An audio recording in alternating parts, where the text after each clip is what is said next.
Hey, welcome to our stream. This is a conversation about the art of Destiny. I have three artists from Bungie here on our panel today, and we are going to recreate a conversation that we had at Emerald City Comic Con. If you weren't able to join us at Emerald City Comic Con, you totally should have come. It was a great party, but we understand that not everybody can make the trip or pull themselves into a dashing costume, so we're going to do it today on Twitch. We had a lot of fun sharing art and sort of exploring origin stories of some of people's favorite elements in Destiny, and we thought, why not do it for this audience? So yes, there are times when we're up on our Twitch channel and we are looking forward to new content. Today we're going to look back across the creative process that has brought the world of Destiny to life and explore some of the seeds that were planted and see some of the art that influenced years of hard work in bringing that world to life. So let me introduce you to my panel. I have Jesse Van Dyke. Hey Deej, how's it going? Good morning, good to see you. I have Joseph Cross. Deej. Glad to have you here. Happy to be here. All right, and we have Adrian Myshak. So gentlemen, before we dive in and before we start taking a look at the visions that you've created, Jesse, let's start with you. Tell us a little bit about what you do at Bungie these days. Well, these days I'm an art director at Bungie. For the duration of the production of Destiny, pre-production of Destiny and Taken King, I was in the concept team, so I did concept art effectively, designing the world, basically. Cool. So when did you join Bungie? I joined Bungie in late 2011, and so that was sort of right around the time that the pre-production for a lot of the things that ended up in the game really started, seriously. And you said building the world, so you worked a lot with the world art teams. Yeah, in fact, the concept team sort of collaborates to some degree with almost all components of the production team, really, like whether it's sort of the character team, the 3D hard service team, the world building team, like all of these teams we work with to collaborate to create everything that you see in the game. I'm going to go out on a limb and say you sound like you're not from around here. No, that's true, actually. Before I worked at Bungie, I worked in Amsterdam. I worked at Guerrilla Games for a long time and worked on some of the Killzone games. A lot of fun doing that. So if there's lovers of Killzone out there, they've already seen some of your art before we even reveal possibly Destiny. Sure. Yeah, okay. Absolutely. Cool. All right, well, you're going to show us some of the explorations of Cosmodrome coming up. Before we dive into that, Joseph Cross, also in the hot seat. It's true. How you feeling? I'm feeling pretty good. Yeah? Glad to be here. Okay, cool. Yeah. So before you were here, where were you? I was I worked on a franchise called Dead Space for EA and Visceral Games. Yeah. And I've been here for about 5 years, the same amount of time as Jesse. Cool. Yeah. And what are some of the contributions to Destiny of which you're most proud? Well, I came in, I spent probably the first year or two working on mainly environment concepts for various destinations, Mars, Venus, Cosmodrome. Yeah. And I sort of transitioned into a lot of other stuff. I did a lot of the graphic design and iconography and crests and alien languages and businesses in the game. Okay. And now I sort of do a little bit of everything. Okay. Yeah. And last but certainly not least, hello, Adrian Myshak. Hey. How you feeling? Good. Feeling I'm good. really glad that you joined us on the panel today. Where did you come from before you worked at Bungie? Before I came to Bungie, I was working at CCP Games in Iceland and then Atlanta. Sure. Working on EVE Online and Dust 514. Nice. And I think that was kind of the work that got me noticed at Bungie. So this ain't your first spacefaring rodeo? Definitely not, no. Okay. Excellent. Yeah. So we are going to take you through a regression of sorts. We're going to look at some of the most iconic elements in Destiny, places you've been, heroes you've interacted with, weapons that you've wielded, and to Joseph's point, some of the icons, some of the logos that you've seen along the way, some of the ways in which we very subtly tell the story about a shattered world and a lost civilization. So let's get into it, shall we? Sure. Who has the magic clicker? You do. There we go. I have a clicker. So what I'd like to do today is talk about a number of specific things that were in the game that people are familiar with, before we talk about specific art assets, it's probably worth pointing out some of the the really sort of the fundamental rules that basically apply to every piece of art that goes in the game. What we always try to infuse into the world we build is a sense of idealized reality. We like to look at things that excite us, things that we either see in like the real world or in entertainment or in other media, or things that that generally inspire us. Sort of break down what it is that we believe makes those things exciting, and then really try to dial that up to 11 when we put it back into the game.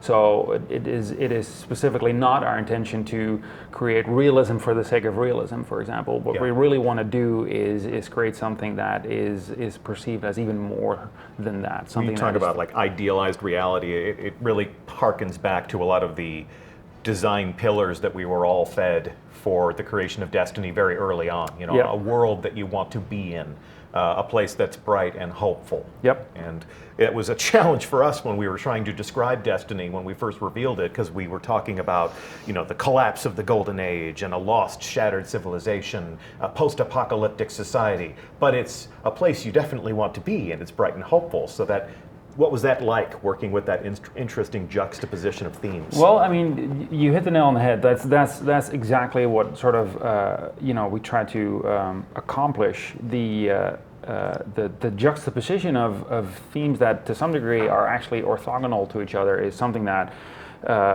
is what we try to aim for at all times.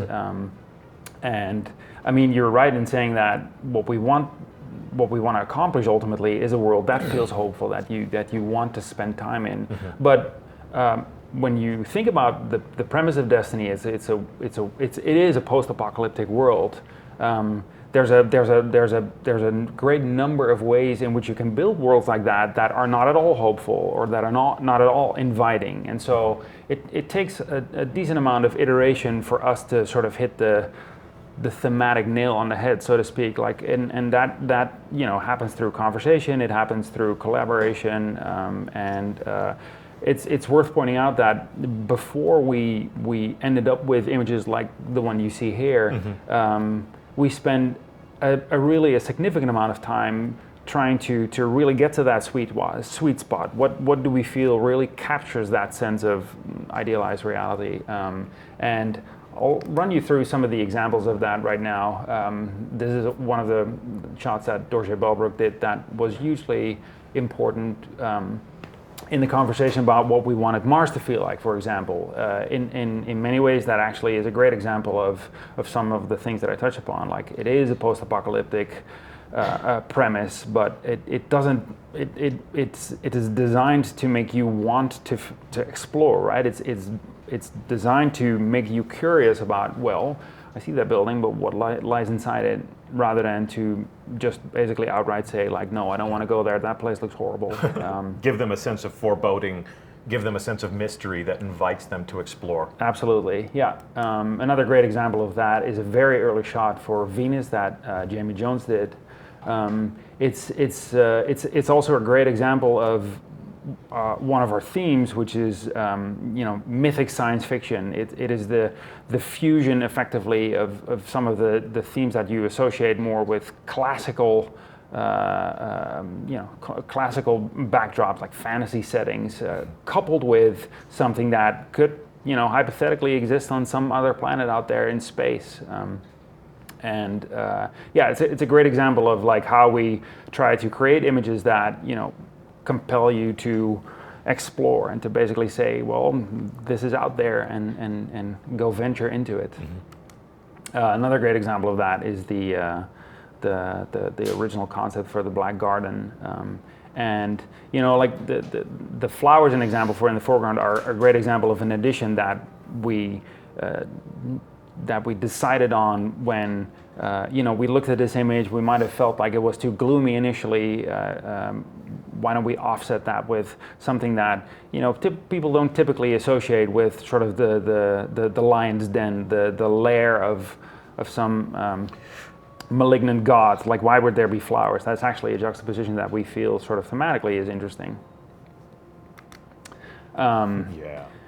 this is another great example of an image that really, for us, was very helpful in collectively getting an understanding of like, what is it we're trying to do here? What does this IP need to be about? It's about like, well, being a future robot soldier, having just returned from the battlefield and taking a breather, but sitting in a setting that isn't necessarily an immediately obvious one when you look at the person who's sitting in it, right? Sure, like it's sure. very sort of straight. It's like there's a very strong sense of like, well, this is clearly a very advanced machine sitting there, but why is he sitting in a place that looks like it's much more classical than he himself? A machine with human characteristics. I got to say, this is the first vision of Destiny that I ever really connected to emotionally. I was a huge Bungie fanboy when, I came to work here on Community. I think like any community manager should be a fan of the company and the games. And I was trying to keep my cool when I got my new hire tour. And as they walked me around, this was one of the first glimpses I saw. And it's probably to this day why I play as an XO.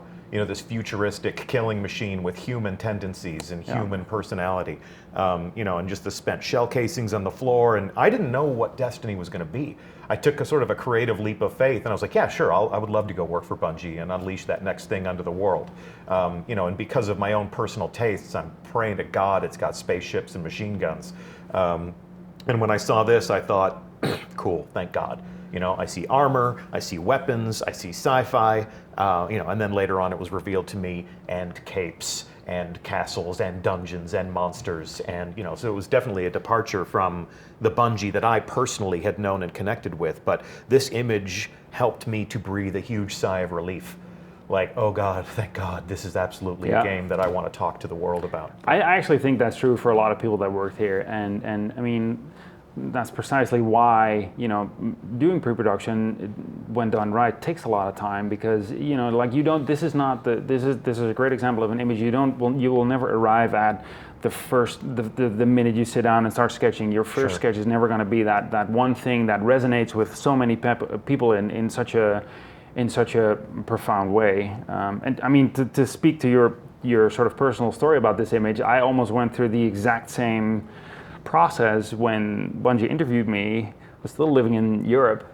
They flew me out here, and I was fully expecting them to show me the game that they were working on, and they told me, nope, you can't see that yet. We can't show you that. I'm like, what do you mean? I just traveled like 9,000 kilometers to see what you guys are working on, and like all that they showed me was like this image and like 10 or 12 more of images that were part of that same package, and that was it, and they sold me on it. I was like, all right, let's do this. Let's this do this amazing thing. I'll add that there's a bit of fiction with that goes along with the exos that I feel like complements that perfectly for me, and just adds to the sense of what sort of mystery is that they're machines built for a forgotten war, which that's always like resonated with me, and feels like it sort of raises all these profound questions, and such a good complement to this image. Yeah, and you can look at that. It doesn't look like a helmet. That looks like a face. It's very different than some of the old characters from Bungie games where the humanity was sort of obscured behind a faceplate. It just felt very human to me. And basically what we're talking about here is a piece of art that inspires many, many people to work hard in creating a game.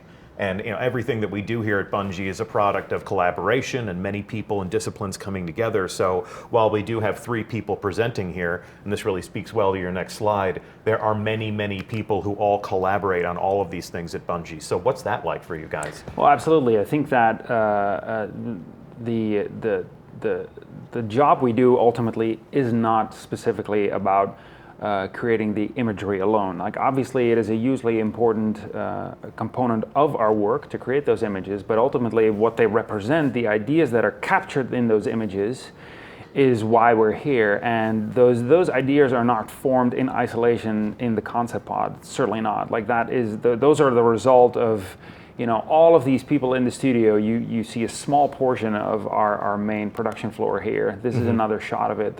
All of these people ultimately have some stake in what goes into these images, the worlds that we create, and it's a very gratifying experience. Like at the end of a production cycle, when you have that one single image that captures everything, and that you can just basically show to someone and say, this is what we're doing, without elaborating on it in any way. But yeah, absolutely, those are always the result of the collaboration of a huge number of people, beyond just the person that creates that specific image. That shot is such a tease. I mean, I can totally sense people wanting to like screen clip this right now and zoom in on any of those monitors and try to discover some secret of what we're working on. There's Joe Cross sitting in the foreground. Right there. There's Joe Cross with all of those monitors. It takes that many monitors to create amazing art. But this picture, this is a pretty old picture. I think we took that back in 2014 and lovingly scrubbed everything off of every monitor just so we can show people where we work, if not necessarily what we're working on. So take us deeper into this regression. What are some of the things that you'd like to show us today? So what I'd like to talk about next is a great example of something that was an idea that we started talking about way early on, long before we shipped D1, and or Destiny, as we call that, D1 for clarity's sake, and ended up making a return in the Taken King in sort of an unexpected way. And this is the thing that I'd like to talk about is the colony ship. So people that have played the game, been to Cosmodrome, are familiar with sort of the landmark that you see in the sky. Those are the colony ships. The narrative there is that those were the ships that originally took human civilization to the stars. These were the ferries essentially that took people off the planet. So the traveler arrives in our system, gifts us with amazing technology, touches off a new space race, only instead of competing with the Russians, we're actually coming to, I guess it's inspired by Baikonur, right? It's inspired by the Russian spaceports, where they launch their own cosmonauts into space. And I mean, that was fascinating to me as a child of the 80s and the Cold War and all that stuff, to be able to go to old Russia and see, their old commitment to space exploration embodied by, this future glimpse was really cool personally for me. Yeah, and so it's interesting, because all of the things you just mentioned need to be represented by what it is that players see ultimately. And while that doesn't need to be super explicit, it needs to be clear, it needs to have a memorable shape. And so if you take a look at what it looked like when we first started developing this particular locale, it was very different. It was, technically speaking, very much the same thing as what's currently in the game. It was a big spaceship. It was sitting there. It's had been sitting there for centuries, in fact. Maybe too relatable, though. I mean, I see a space shuttle there. Well, there's that, and it's also if you squint your eyes, actually, it's a valid question to ask yourself what actually is different about that one shape in the distance compared to the launch tower, for example, and that was a problem. Yeah. So this is a great example of how the concept team typically works. What we do is we take a screenshot of this. We spend 5 minutes doing a very rough, napkin sketch, as we call it, on top of an image like this, and basically send an image like this around and saying, well, instead of doing that, what if we did this, right? And the good thing about the concept team is that it almost takes no effort for us to put this picture in people's minds. Literally, it's a matter of minutes, and as such, it's a very cheap resource to taste the flavor of ideas that might not be accepted at that point. So when we do an image like that, we then proceed on to say, well, what if we clarified it a little bit more? What if we had this idea of multiple engines being there, multiple ships? Isn't that a much clearer way of saying humanity's technology has advanced beyond a certain point at this point, because look, they're clearly capable of not carrying just one space shuttle up in space. They're actually capable of carrying many at the same time. Now, if you start to think about sort of the technicalities of that, it's completely implausible. I'll immediately admit that. But the spirit of the idea was something that resonated with us. And science fiction. Science with a very large emphasis on the fiction, exactly. Yeah. So what we then started to try to do is okay, well, what if we make this slightly less ridiculous, but retain some of the qualities that are memorable about it? And what happens next is you go through a process where we start testing this thing out. So we reduce the amount of shuttles. We think a little bit more clearly about, well, how would the engine work? Like that poor little dude in the foreground there, that he's not going to be in a good spot when this thing takes off, for example. Yeah. But ultimately, that leads to a point where we have a design that's then fleshed out, and then we that's what ended up in the game. In this particular case, though, like we spent a great deal of thought thinking about all of these intricacies that might not be immediately apparent in the game as you play it, as you run through Cosmodrome.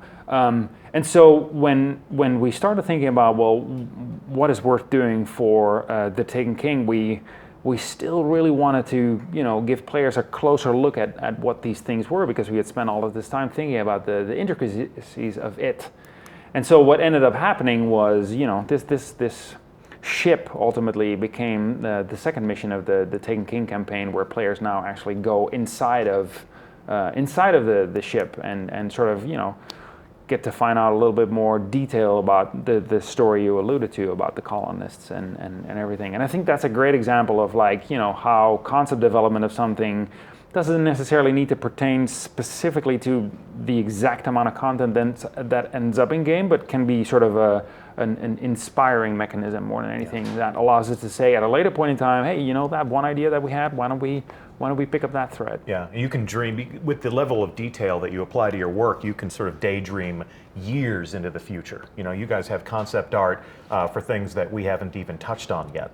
And that's one of the really cool things about sort of knowing you guys and being able to sort of like take the long way to a meeting, is to walk past people's desks and see what they're sketching. And obviously you're creating things that may never see the light of day, but if it informs our process of helping us to imagine this world from every different angle, it's really valuable to how we create.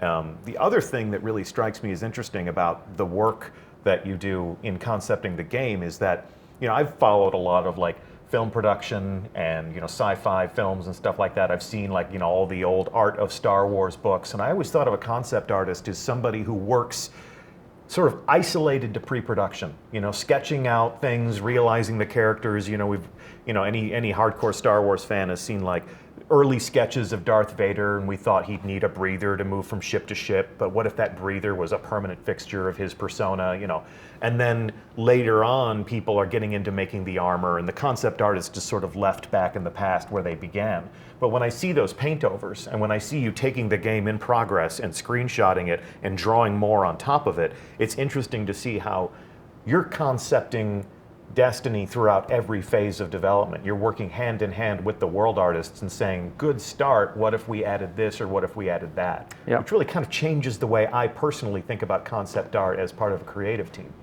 I think that speaks to the difference between concept art for film and game development. And in general, game development, concept art for game development is a much more collaborative process in that respect, and that's just true. Yeah. And that's what's exciting about it. Yeah. I think in film, concept does tend to get left in the pre-production. Sure. And then move on. Well, if they're building a science fiction set and somebody's on set going, hey, I drew a different ship. Get out of here. Exactly. Get out of here. Of course, CG enables them to, emboldens them to be a lot more iterative, in which case maybe they'll start adopting some of these game development models. But I think it's cool for us as a team to be able to have you guys there every step of the way to kind of push the boundaries of what we're imagining and putting up into the players' hands. So, what's next? So another thing that was part of the Taken King was a weapon called the Sleeper Simulant. It's an exotic weapon. Was always designed to be an exotic weapon, and we started off by thinking of this weapon as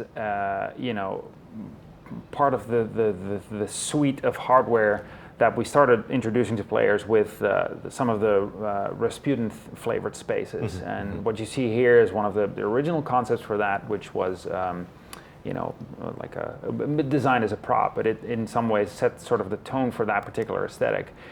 Here's a great example of a concept that Dorje Belbrook did for the space that I mentioned. Is a great example of like how that palette can be really made to work, the specific architectural palette. Golden Age technology. It ain't pretty, but it looks super functional. Exactly. It's also kit bashed together by people who are rushing to use new technology to create amazing Yeah, things. exactly. Yeah, sort of consumer friendliness is not these guys' concern. Like it needs to perform, and it is all at sort of the cutting edge of technology. Really, like it's experimental in many ways, but it's certainly not polished in any way.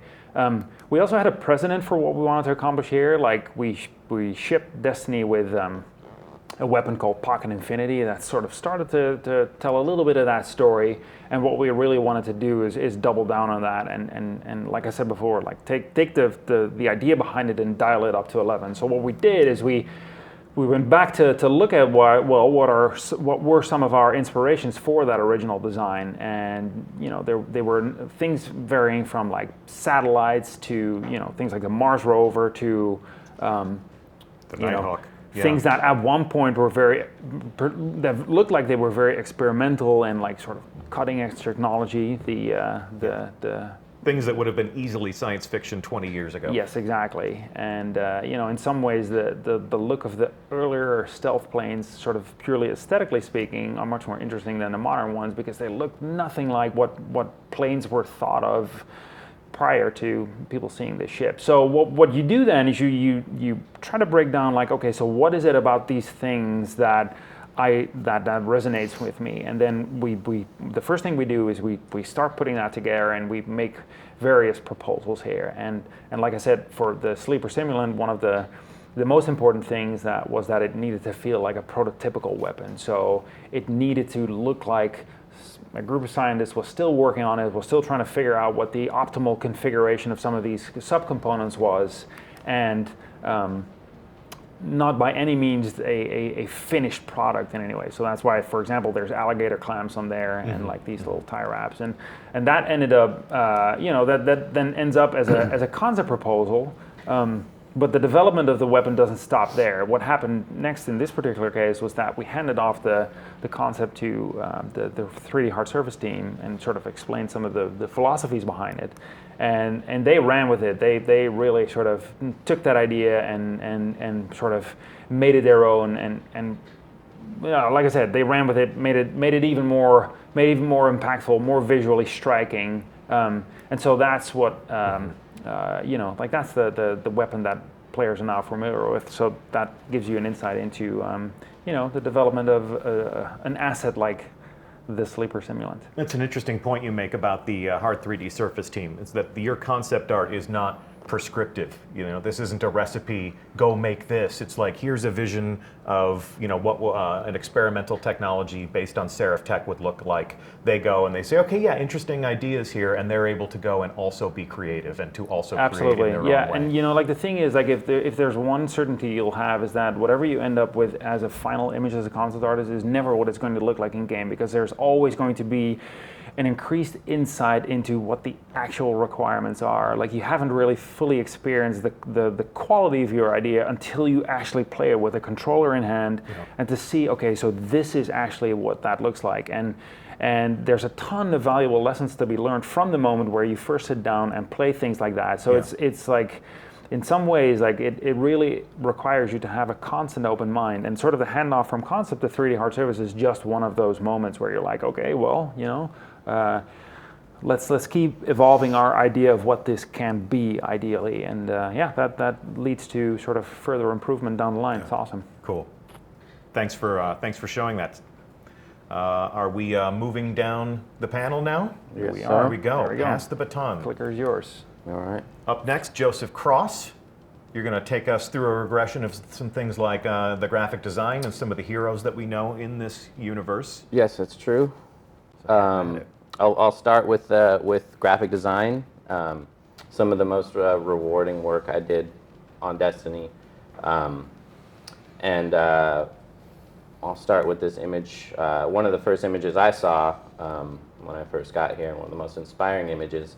And I think probably one of the best sort of images that's for a visual metaphor for the art of our game. Yeah. This encompasses a lot of things to me. This is a loot-filled medieval treasure room with some sort of spacey, looking what I guess preliminary engrams with Yeah. some amazing laser rifle gun. Like this juxtaposition of styles and aesthetics really resonated with me, and I think is a great metaphor for any art that you make in our game. The terminology is so raw when you're early in post-production. I mean, a fan would look at that and say, that's glimmer and that's a pulse rifle. That's a bullpup pulse rifle, you know? But it's like when you're sort of in the raw space, you know, you're thinking about dungeons, you're thinking about treasure, you're thinking about near future,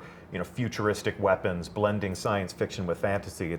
It's actually fun for me personally to hear some of the more archaic, broad brush strokes that you would use to describe this art, because the more you're sort of free to imagine in a specific direction, you know, the less encumbered you're going to be about arriving at a cool place that we can all iterate on.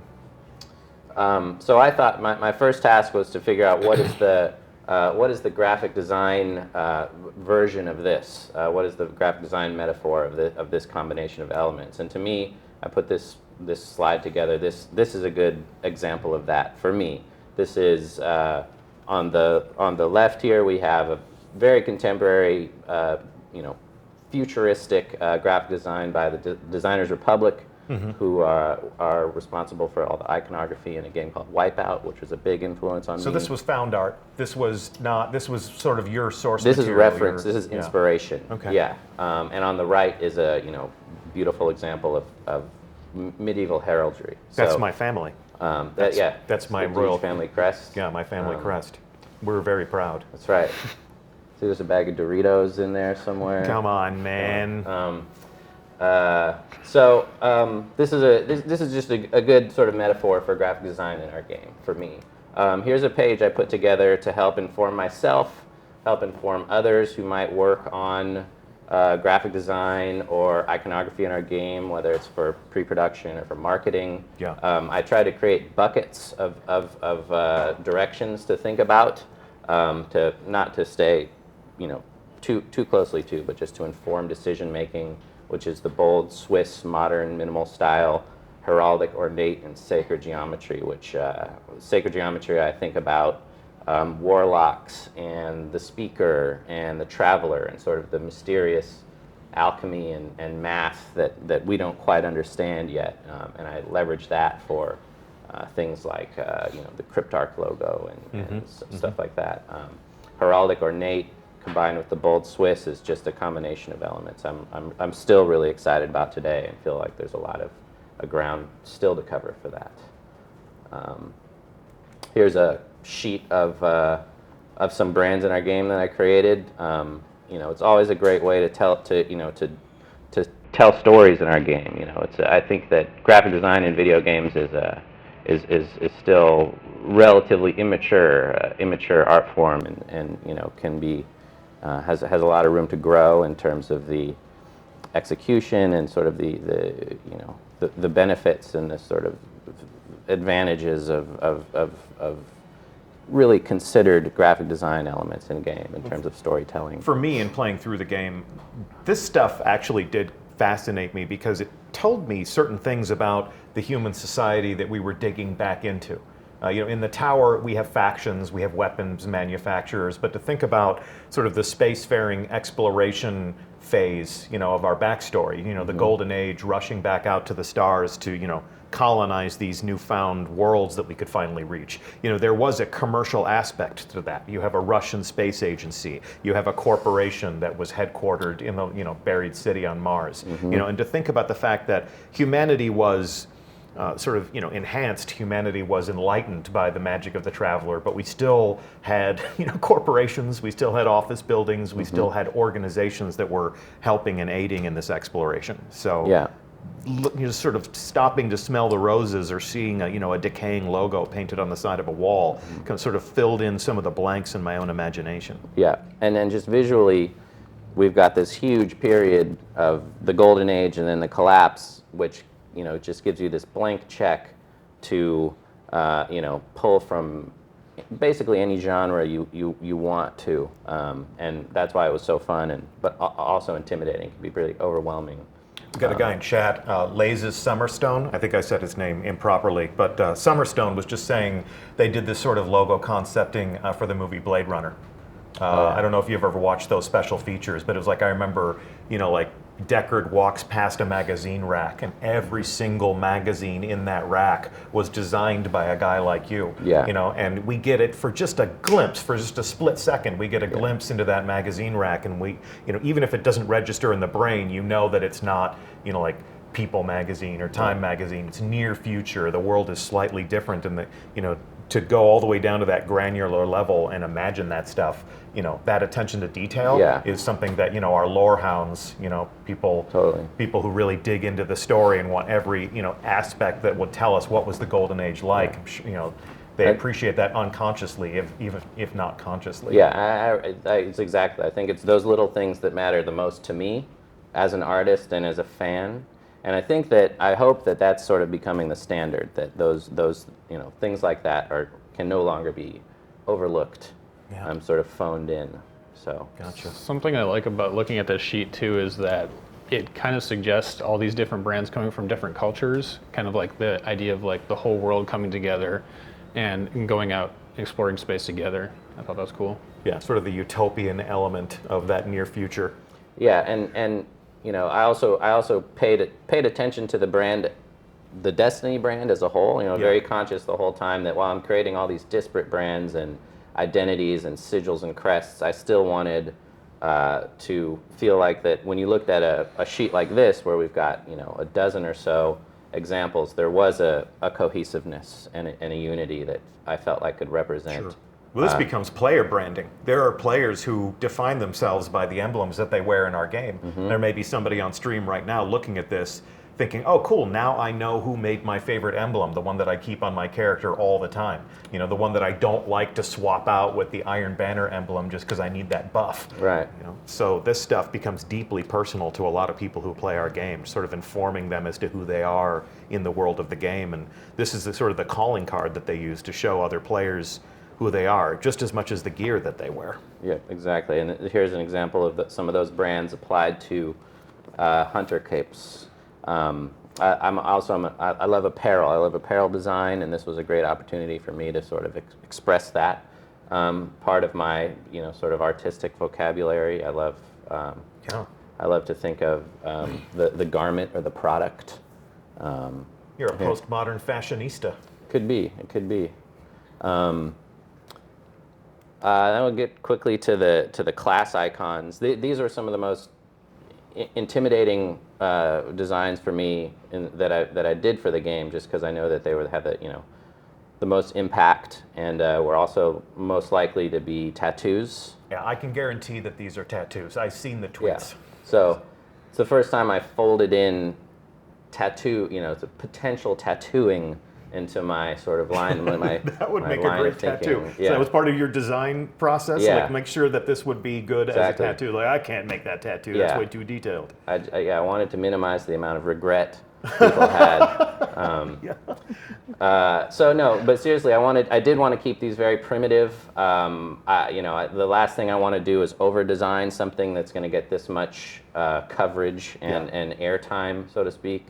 I also knew that I wanted to use these. These would likely become patterns. I wanted them to feel like they all belonged on the same. They came from the same form language. These were primitive shapes that all related to each other. I'm also very influenced by Japanese sigils and like prefecture crests and stuff like that. Here's an example of some iteration process that the Warlock sigil or icon went through. You can see very primitive shapes. It's just triangles. The one that ended up, it's 3 triangles with an outline, and that stuck. It was a great example of something that's difficult to let go of. Like, it's hard to know that that's the one. Yeah, sure. But at a certain point, that's the beauty of being a production artist, is that time runs out. Well, and as a warlock who has that tattooed all the way across my back, it always reminded me of a mountain range. Yeah, a mountain range, that works. I figure if people read it as a mountain or mountain peak, that's not a bad thing. Yeah. It also feels like a W. Yeah. Diamond shapes. Yeah. It's not the only answer. It's just people connect to art in different ways. I'm going to jump in now to the Suros Foundry, which I did a bunch of work on for Taken King.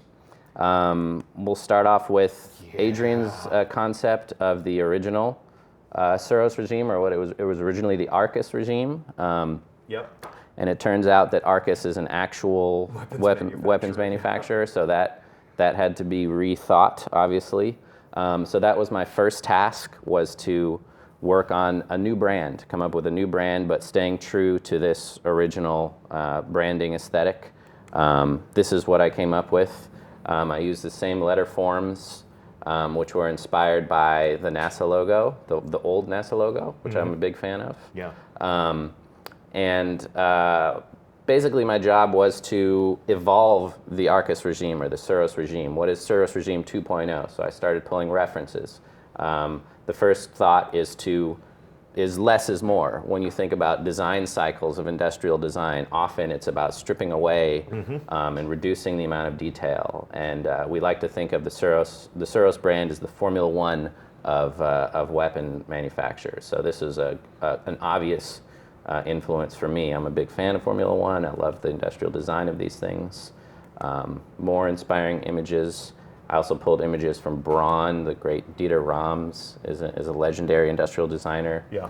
I feel like this is one of the coolest coffee makers I've seen. Definitely the coolest coffee maker I've seen. Also pulled from hair dryers. Hair dryers. Yeah. You'll never never point a hair dryer at your own head. That's right. The same way again. And this is what I ended up with. I've got a few of these, that feel to me like successful evolutions of the original Suros regime. We'll just scroll through these guys. Scout rifle, rocket launcher, and then here we see those realized in 3D by our hard surface team. Here's the rocket launcher. If you notice that we had to move the Phoenix from the original concept, showed up in first person a bit more successfully. Yes. It's very kind of you to change your art for our benefit, because that's how we see these weapons 99% of the time. This is an extension of our character. This is really how we relate to our own Guardian most of the times, is the weapon that we're wielding. They're characters in the universe for us. It is, as a concept artist, it is, we have the luxury of not really having to adhere to the realities of gameplay mechanics, like the same way that animators or 3D artists do. So it's something you have to sort of check yourself every once in a while to make sure you're not going too far out of the box. Elegance amidst brutality is what we've said about Suros, and those are things that we add to the vocabulary of the game after we see your art. So it's another great example of how an idea that's a creative spark of inspiration will affect and impact so many different things across the way we communicate with our players, be it through the game or through the things that we say on Bungie.net, or just the conversations that we have with people who are interested in these sorts of things. I have so many times described my own Suros regime. It's my favorite weapon in the game. So many times described it as a Ferrari, completely unaided by this thing that you're sharing with us, where you use Formula One cars as inspirations for those beautiful sinuous lines on the gun. So it's really funny how those things, those creative agendas, kind of really do shine through the design, because that's the way I relate to that gun. It's like, this is my Ferrari. It's beautiful. It's it's unique. It's high performance. So I love it. And then lastly, I'm going to talk for a minute about Eris Morn, a character I concepted and designed. Who's one of my favorites, one of the most rewarding experiences I've had working on characters, at least, in Destiny. Originally, the task came from our director, Chris Barrett, to just design characters to fill out our world, not for any specific purpose initially. And so I had sort of a blank check to explore, sort of my own fantasies, my own, fill gaps that I felt like were missing aesthetically or narratively. And I started out gathering a ton of reference. I felt like I immediately went to ninjas, which is a pretty obvious choice, I think.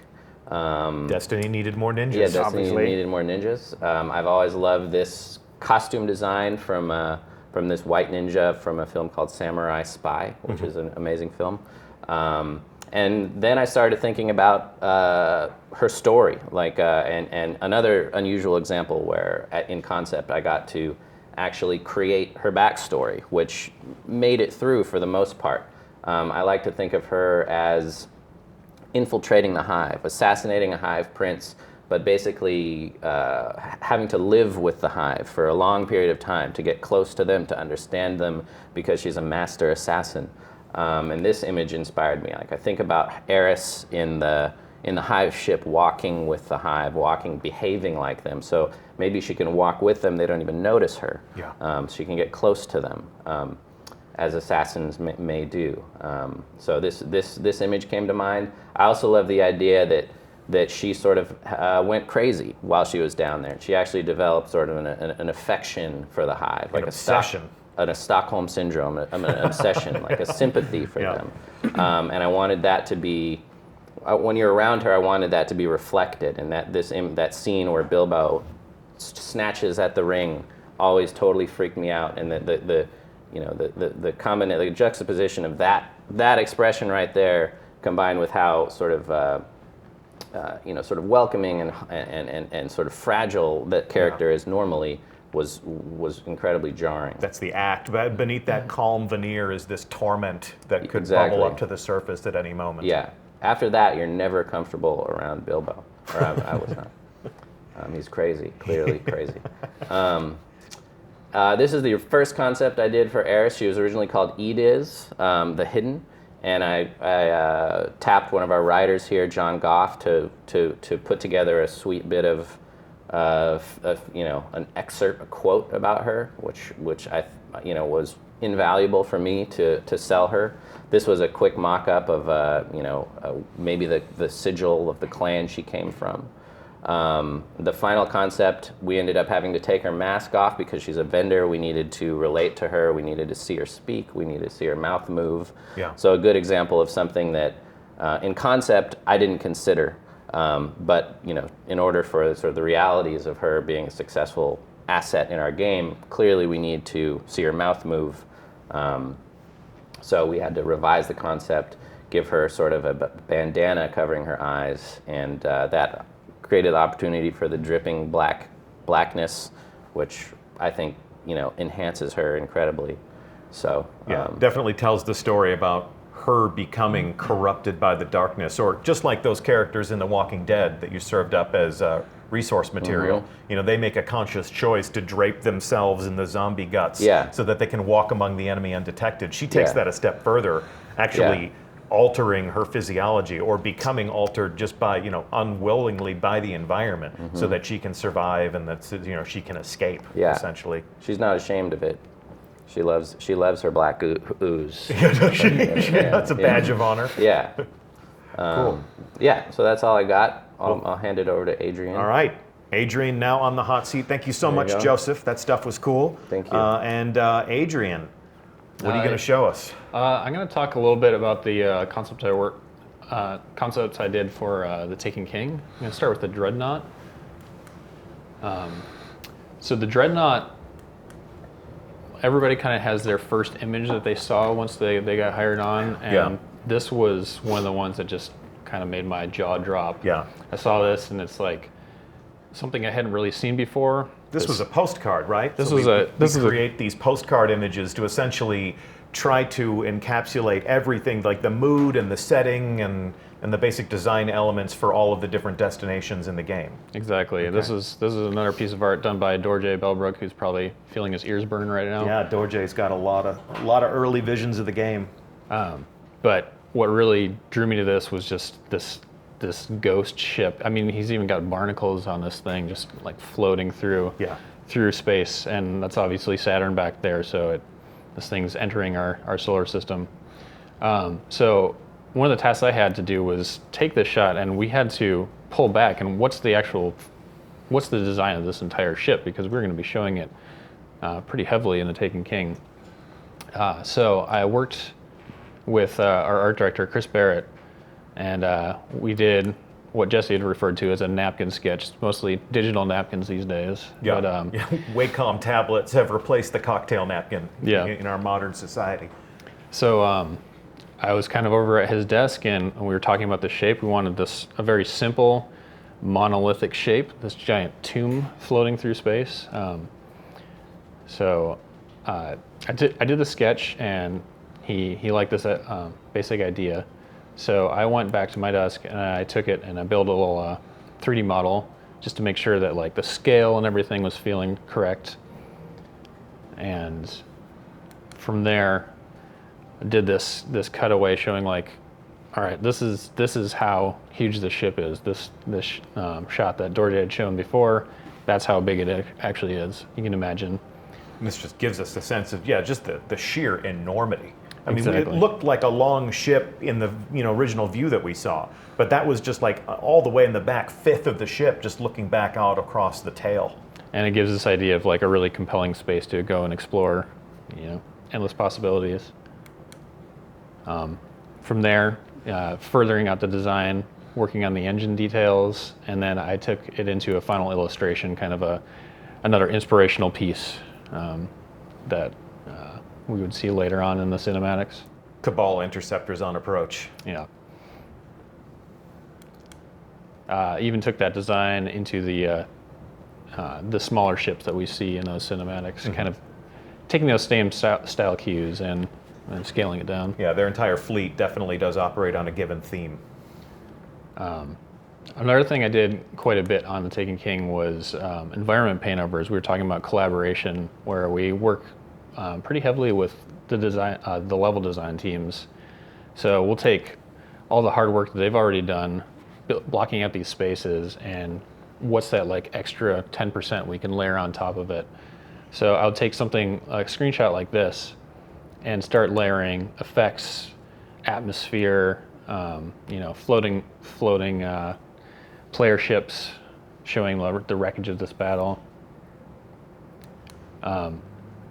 We want people to be able to like explore through these levels, but we also want them to know, like, not really get lost. We want them to know, where to go next if they want to. So taking a screenshot like this and really giving it a focal point, giving it a big, glowing light to go if they get lost. Your art is playing very well in chat right now. A lot of people are asking for more areas of the Dreadnought. So congratulations. First rule of show business, Adrian, always leave them wanting more, and you have. So they haven't had their fill of that space. They want to explore deeper inside of its very unfriendly confines. So Awesome. Go ahead and take us deeper inside. So this is another example where taking this level, which was already like a nice block out, but we really want to show off our Skybox team does such amazing work. Why not like open this up, give you a sense of where you are, and just something to gawk at after you're done killing the hive. Yeah. Well, and Oryx is a king. Why not give him a kick-ass patio? He's got like a nice sun deck. He's chilling out. He's talking to the other people that are in the Taken army. This is not official lore, so please don't listen to me. Please proceed.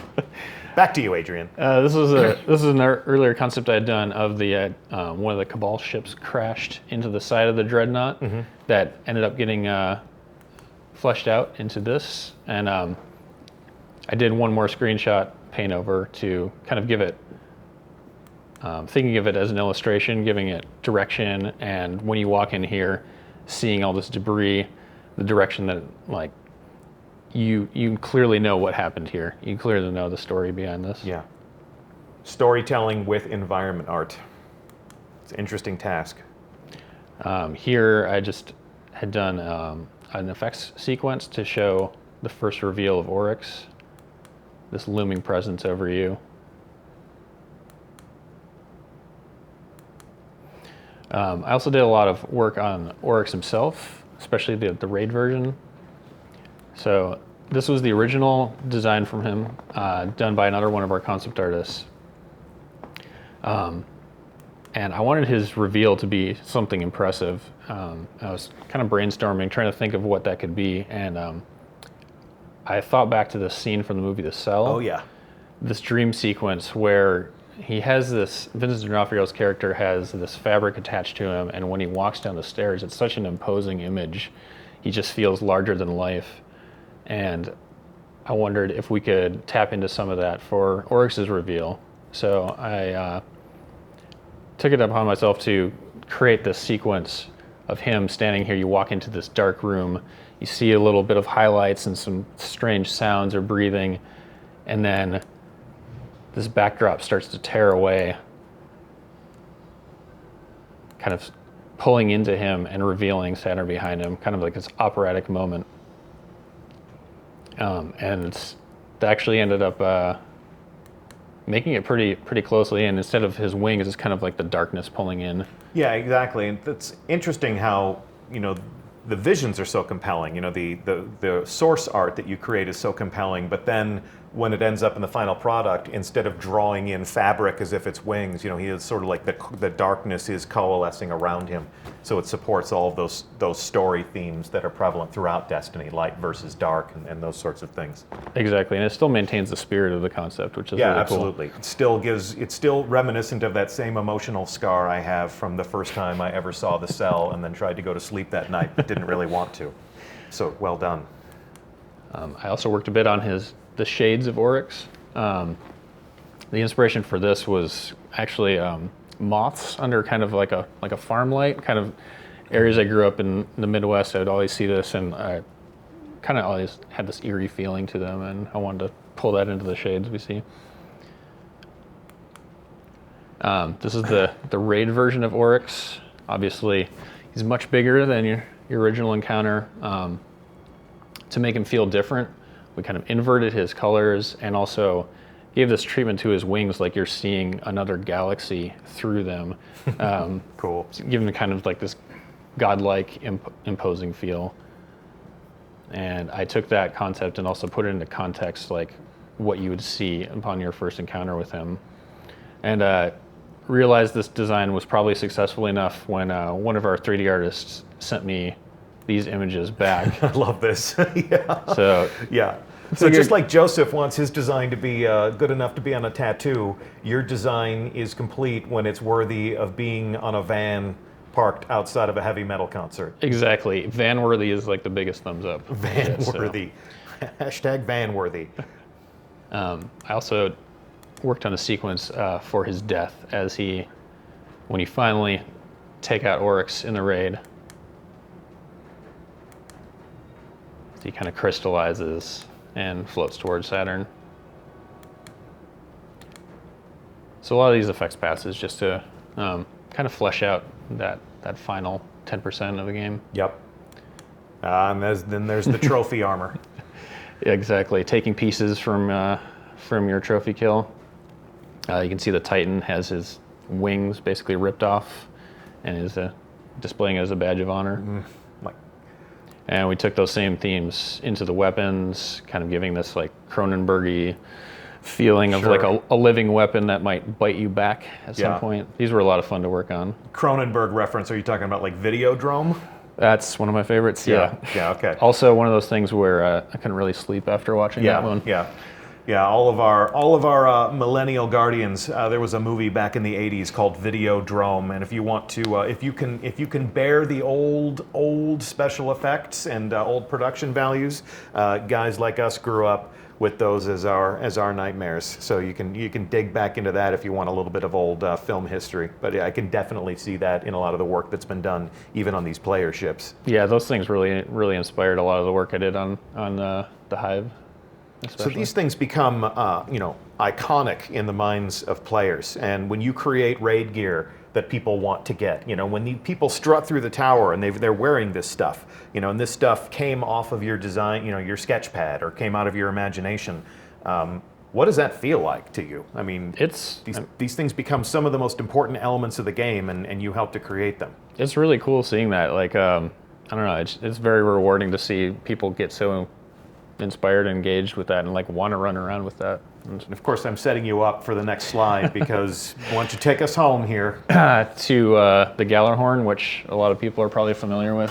A few people are familiar with the Gallarhorn. Yeah. This is one of those things that, not just seeing it in the game, but this weapon apparently resonated with a lot of people because I've seen it done by prop makers and made into a t-shirt cannon. T-shirt cannons right here in our studio, absolutely. I mean, it was definitely one of the phenomenons of Destiny Year 1. So we will go back into Destiny Year 1 and exhume the Gallarhorn and visit our old Wolfpack round launching friend. So what was the inspiration for the Gallarhorn? So the Gallarhorn was kind of part of a reaction to the fact that we saw some of the earlier concept work that Jesse had shown. that had those fantasy elements. And something we realized in the production of year one is that those weren't like really represented in our assets yet. We had a lot of like science fiction elements, a lot of like cool hard surface techie stuff. Yeah.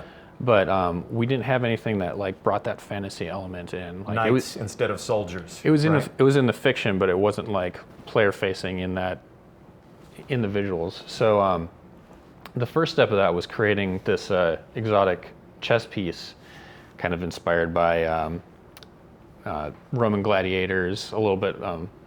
If you've seen the movie Gladiator, by Certainly. the emperor's armor, his white armor there, Yeah. and Classical elements, heraldic knights, exactly ornamental armor pieces. pulling into some of the stuff that Joe had talked about earlier as well. And the next step was to take that. Well, okay, cool. We have that in some of the armor now, but let's make a weapon out of it. Yep. Every knight needs their Excalibur, and check that out. So taking those same themes and really applying that, and this, you know, it was the first kind of fantasy weapon of this type that we had in the game, and it's inspired a lot since. And it was really cool to see the hard surface team again really run with this, taking that wolf theme and just turning it up to 11. At this point in production, the joke inside of the studio was that the Gallarhorn had the highest WPG rating of any weapon in the arsenal, right? WPG essentially meaning wolves per gun. Wolves per gun. Like, how many wolves did the Gallarhorn have on it? Like 14 wolves or something like that? Anyway, yeah, we had so much fun with this. And I mean, I think it's obvious that when the Sandbox design team went through and started imbuing these artistic concepts with perks and attributes, you know, I mean, the Gallarhorn was loved by many because it was the most powerful gun in the game. You know, it was sort of your all-purpose tool. You know, if you have something that won't die, shoot it with the Gallarhorn, you know, or team shoot it with the Gallarhorn and problem solved. But I think it's obvious why we, you know, gave this gun so much power is because it's so inspiring. I think that's an interesting point. Is as a concept team, we have no control over how these guns actually end up being designed by the Sandbox team. So there's this sort of almost like a gambling, sort of a crapshoot element that we get. You know, we get a task to design an exotic, and it's, you know, we design it and then send it out and let sort of the Sandbox fate decide whether this is going to be the greatest gun in the game or a gun, you know, that has, you know, that gets trolled or that gets, you know, that's sort of underappreciated or something. And that's always a fun sort of gamble. Well, and it's interesting to see the way people talk in chat. By the way, if you're in chat, we have a few more minutes, and we are actually at the portion of the presentation where we've shown you all of our art.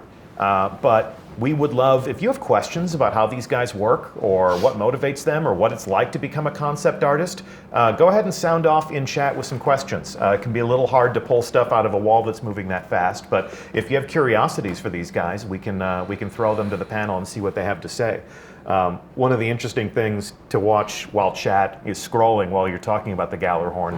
It was such a polarizing element for fans in Destiny Year One. You know, like there was you know, some people in chat that were saying, you know, it was like Excalibur, swoon. You know, I mean, the reaction videos of people finally acquiring this weapon, and you know, it was sort of like completed the adventure for so many characters. And then there were other people in our chat saying, essentially, like, they didn't like the elitism that went with the weapon because it was this thing where if you didn't have it, you were somehow incomplete. But this is, you know, this is the passion that you guys are able to inspire with your work. So I mean, yeah, on that note, actually, I would like to point out that I think it's usually unfair that we as employees don't get these things just handed to us, man. in our postmaster slot. nope. Like, it's terrible. It's yeah, like you make it yourself, and then you have to wait for Xur to sell it to you. Yeah. I'm going to do a very poor job of actually saying the names of the people who are asking these questions, so I'm just going to ask them. One person had an interesting curiosity. You know, we've shown all of those desks, and we've shown the fact that you guys do work in very specific elements. How do we lead this process? Who at Bungie, or what groups of people at Bungie, help take all of these creative elements and make sure that they get into a game? Well, I think that one of the things we value very much is the idea that, like, ultimately Bungie is a creative meritocracy. We want there to be an atmosphere where sort of the best idea gets implemented, right? Yeah. And it ultimately doesn't really matter who comes up with that idea. So what you'll find is that, like, the way we work is that we define a sort of thematic framework for our game. And within that, like, we have all these ideas, different ideas that we test out, things that we say, like, well, this could be interesting to do. Like, why don't we see how that works? I mean, the nature of any creative endeavor is such that you will try certain things that may or may not work. Sometimes they do, sometimes they don't. The concept team specifically is very much at the forefront of all of those. Like, there's typically involvement in a lot of things that are prototypical in nature, that are somewhat exploratory. But the important thing there is that, whenever there's things that people are typically excited about in the studio, there should be some kind of platform that allows those people to say, well, let's just try and implement it in a rough version and see if this is something that we want to pursue. And actually, a lot of the game as you play it comes into being in exactly this manner. And we call it triage, which is such a bloody metaphor. When somebody says triage to me, I picture some combat medic, like, well, I can save this life, I can't save this life, I can, get somebody else to come in and help me save this life. And it's like, when features get cut, I think you guys are emotionally connected to some of those ideas and some of those features as if, they were, your own, like children, your own, you're like your own sweet little puppy, and it's like, no, I'm sorry, that exceeds our allotted memory. I'm going to take your puppy away. That happens, unfortunately, it does. Yeah. What were you going to say, I was Joseph? just saying, although we have the open floor plan that can look sort of chaotic in some ways, there are invisible boundaries. There's the PvP team sits all together, the concept team sits all together, the sandbox team sits all together. So there is order within this open plan. In that sense. And producers to help bring us out of chaos. Yeah. That is, when I said before, taking the long way to your meeting, I have found myself a couple of times just sort of like, almost like a strong center of gravity, sort of walking down concept art row so many times at Bungie. Because, like I said, I've collected the art books from different science fiction franchises. I've watched all the special features that come with movies that you purchase, and I'm a huge junkie for, that's one of the reasons I wanted to do this show, is because I have enjoyed so much being a fly on the wall here at Bungie and seeing the way some of these early visions get turned into hard surface 3D renders and then go into the game the first time, and then you actually shoot that gun and it's like, this thing's amazing. And to be able to share just a glimpse of that in a few directions with our community is a huge treat. A common question, what did you guys study? If somebody has become inspired and they want to be just like you when they grow up, or like me, change their career very late in life, what should somebody do if they want to be a concept artist? I mean, obviously study art, draw, be good with creating things, but what were your paths like? Well, I mean, when I started to think about that, and ultimately giving away my age here a little bit, I guess, but like back in those days, there was simply not anything remotely like sort of game development educations, which are certainly sort of a very important avenue for people that are looking to get into the games industry. I think in general, when you look at concept art specifically, I think that it's important to realize that ultimately the illustration component of it is a means to an end. What ultimately matters most is the value of the designs that are contained within those illustrations. So things like industrial design schools, for example, are a great place to start looking at, because they typically tend to go a little bit further beyond just sort of the superficial presentation quality, which is important. Like, I'm certainly not negating that, but it's... This is like Joseph drawing inspiration from coffee machines and hair dryers, right? Exactly. I mean, like real world that's exactly manufacturing Absolutely. examples. Yep. Yeah. So, and I think that the concept art industry is getting more and more saturated. There's more and more schools specializing it, and that's great on one hand and a perfectly legitimate path to go down. But then you also run into the sort of homogenization of ideas and paths like industrial design or fashion design or graphic design. Anything like that can make you stand out. Can sort of there you go again, being the postmodern fashionista. That's right. Adrian, what did you study? What brought you to this? Well, I originally studied 3D. I wanted to get into movie special effects, Okay. and then I realized I actually like the drawing portion a lot more. So I studied a lot of figure drawing and painting and illustration. But that, like Jesse said, that's helpful. Like being able to compose an image and communicate your idea is important. But also, I think one of the things that's really important as a concept designer is being open to ideas, really, and being interested in things like getting interested in fashion. Like I wasn't very aware of a lot of graphic design, and it's actually like coming here, meeting Joe, and like really like seeing like what a world that is, and like that helped like broaden my own horizons, and just finding different things to draw inspiration from, so we're not all like pulling from that same well and trying to fight that homogeny. I think there's a misconception that there is something called concept art, which I think that concept art is just a visual means to an end. That it's ideas that you need to generate that don't exist already, and that thinking about concept art as a sort of an art form in a box is a mistake a lot of people make or can make. Yeah, the mood boards. We have these directories that we share here at Bungie. So if you have something that you want to share with other people on the team, it could be a write-up for the way an experience in the game would work. But the concept art team mood boards were always so interesting to me because Destiny had some shape, it had some mass, but it hadn't arrived at its final level of polish when I first came to work here.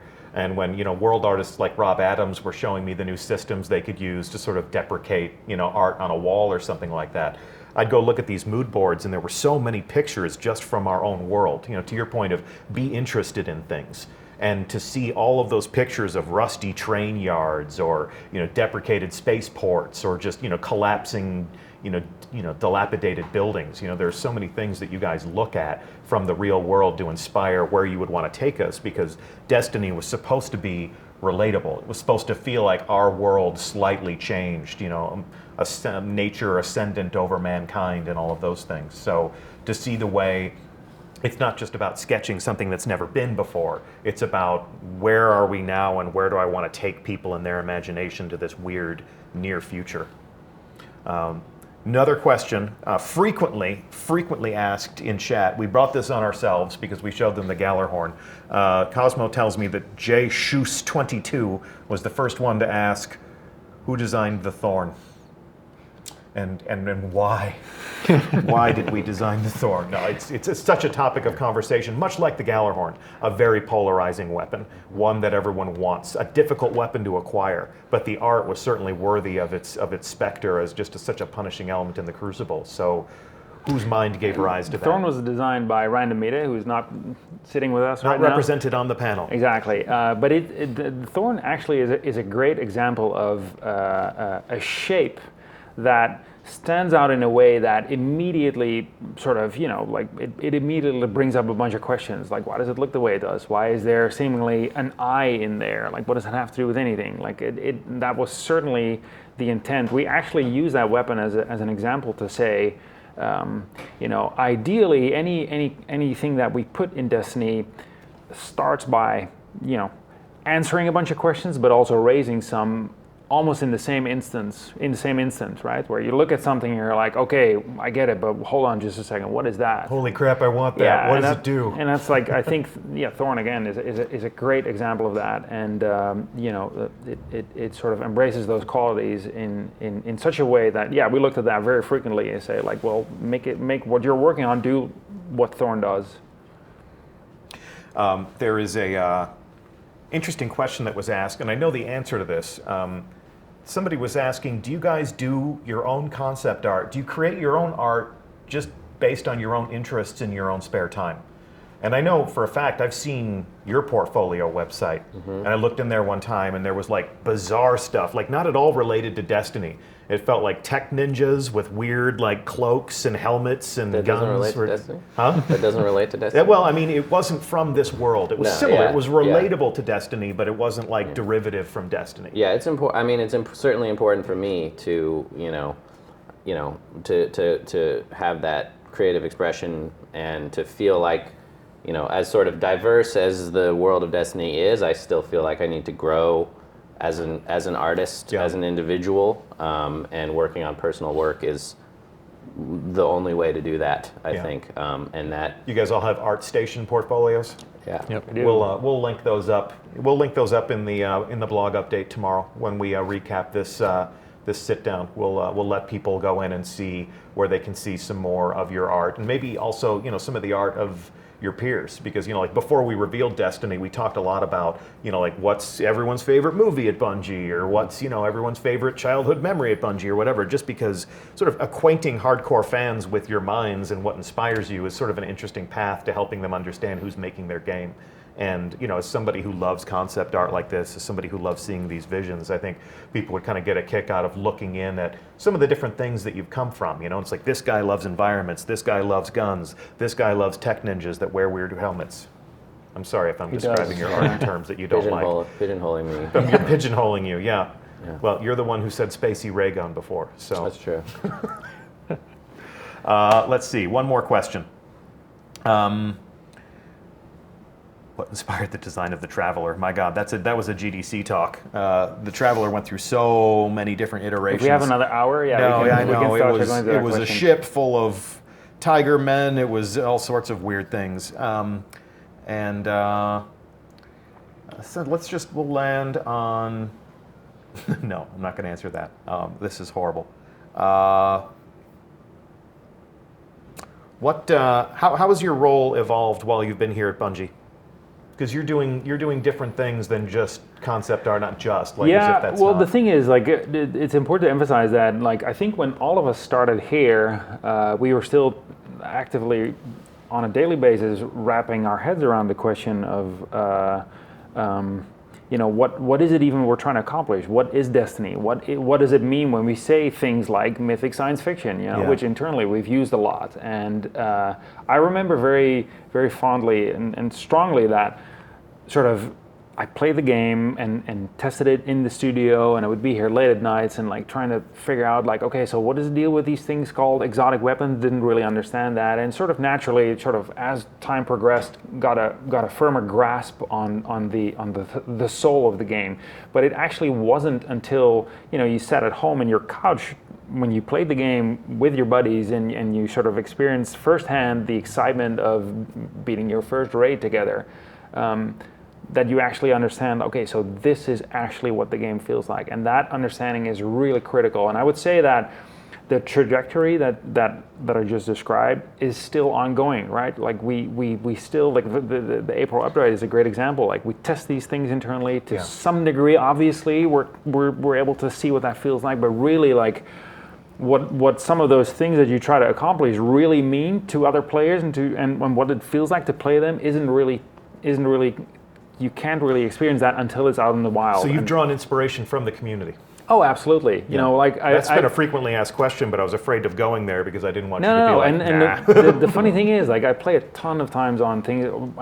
I sort of visit LFG sites constantly just to see what that's like. Sometimes it's brutal, man. You're part of raid teams that just tear everything down, and it's interesting, unpleasant, I would say, but it's super interesting to hear people's unfiltered perspective. So you play Destiny with people, and you don't tell them, "Hey, I work at Bungie." No, you can't, because they wouldn't believe you anyway, right? Yeah, sure. So, yeah. Oh, sure you do. Yeah, exactly. What'd you do? Yeah. I imagined some of the things that you see in the Cosmodrome. Yeah. It's well, sure you did. Yeah. Pretty much. Yeah. Where's your flaming head? It's nah, we don't do that anymore. I think the idea of the community's feedback and sort of the reaction to art, it's on the highest level, you feel like when you're doing concepts, there's the potential that you're creating something that's culturally significant, and that you are creating culture. The Gallahorn is culture, and that's because of the community. It doesn't happen without them. And that's I think ultimately the biggest high is feeling like that you're creating culture, and Can't argue with that. Yeah. Adrian, we're going to let you have the last word. What's been the most impactful or rewarding or inspiring reaction that the community's had to the things that you've created, and how has that changed the way you think about your work? Well, it's hard to think about, but the most recent example I can think of is walking around Comic-Con like last month and seeing like Yeah. all these designs that like everybody on the team has been a part of, and just walking around like we had an heiress walking around. Yeah. That, We had a young lady carrying a perfect replica of the Soros regime. I mean, that was one of the fun things about our panel discussion at Comic-Con is we had that row right down the center of the chairs. And we had cosplayers who were wearing the very things that we were talking about. And when we would get to those slides, we'd invite them to actually stand up and sort of walk the catwalk with the things that they created. So, yeah, I mean, as somebody who, has, worked with a lot of theater companies in the past, to see our players actually become like actors, and like, sort of embrace every day being Halloween, and to take the art you create and to adorn themselves in that stuff and walk around in the real world. I mean, that's got to blow your mind. well, it's so much work to put those things together, so they're getting excited about it, and that's really fun to see. And like, a lot of times we're working within the vacuum of the studio, so like seeing the impact that has outside of it is really cool. That is very cool. Well, gentlemen, I appreciate you sitting in the hot seat today, sharing with us a little bit of your creative process and a little bit of yourselves. One more time, Jesse Van Dyke, Joseph Cross, Adrian Myshak. These are the artists who have created the visions that have shaped the development of Destiny. I'm Deej. It's been my pleasure to host you today. This has been a fun conversation. We thank you for playing Destiny, and more importantly, we thank you for the ways that you take this game and turn it into culture. It changes the way these guys think about the work they do, and changes the game. So we'll be back next week. We'll have some more fun, introduce you to some more people at Bungie, and we're always on the forum. We're always listening to your feedback. So we'll see you in the tower.